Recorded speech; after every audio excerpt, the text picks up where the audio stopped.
Hi, I'm Ray, and today we're going to take a closer look at the pigeon postures. There's lots of pigeon postures, but we'll take a closer look at just a couple of them. So one thing to know about these pigeon postures is most of them are designed to stretch the hips in some way.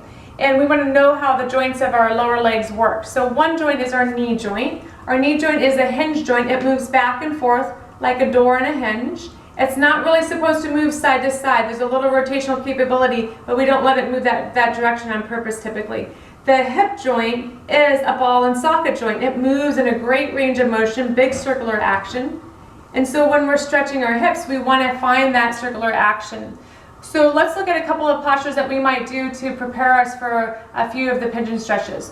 One is Baddha Konasana. This is with the feet out in front versus the version inside. We want the feet to go a little bit further out.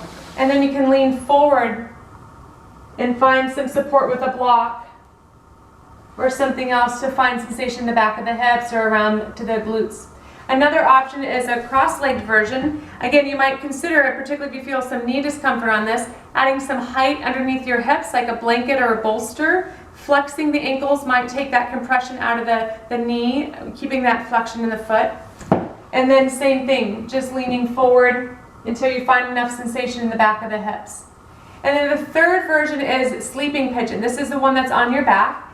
And on this one, you draw your knees into that same shape, flexing the ankle first. This ankle stays flexed. And then you can stay here.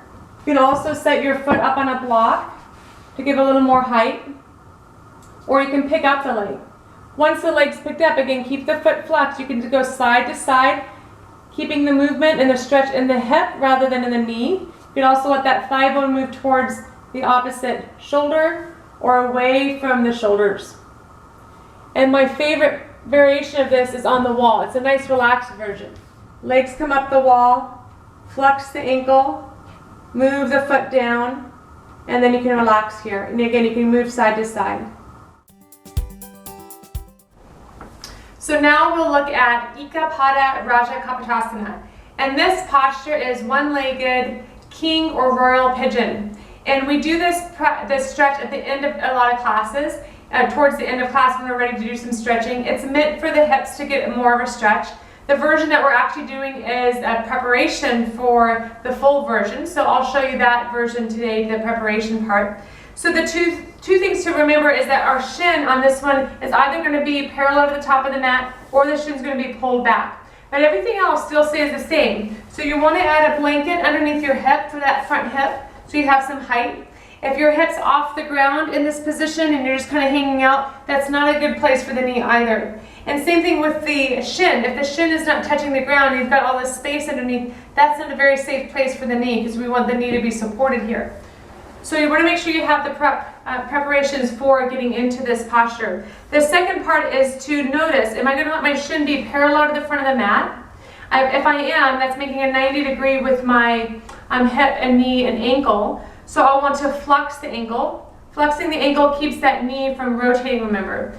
If we're out of this 90 degree position and we're pulling the heel back towards our opposite hip, this is no longer 90 degrees, so we do something different with the foot. What we do with the foot is instead of ankle flexing, we actually point the ankle and flex the toes back. This keeps the outer ankle and shin active so that when we're in the pulled back version, that we're allowing still to have some action on the shin so we're not finding that rotation in the knee at all, that we're keeping that area pretty even on the outer and inner part of the knee. So that knee position, that front shin position, you choose what works best for you. The back leg can stay bent, or you can begin to straighten the back leg behind you, lifting up the chest.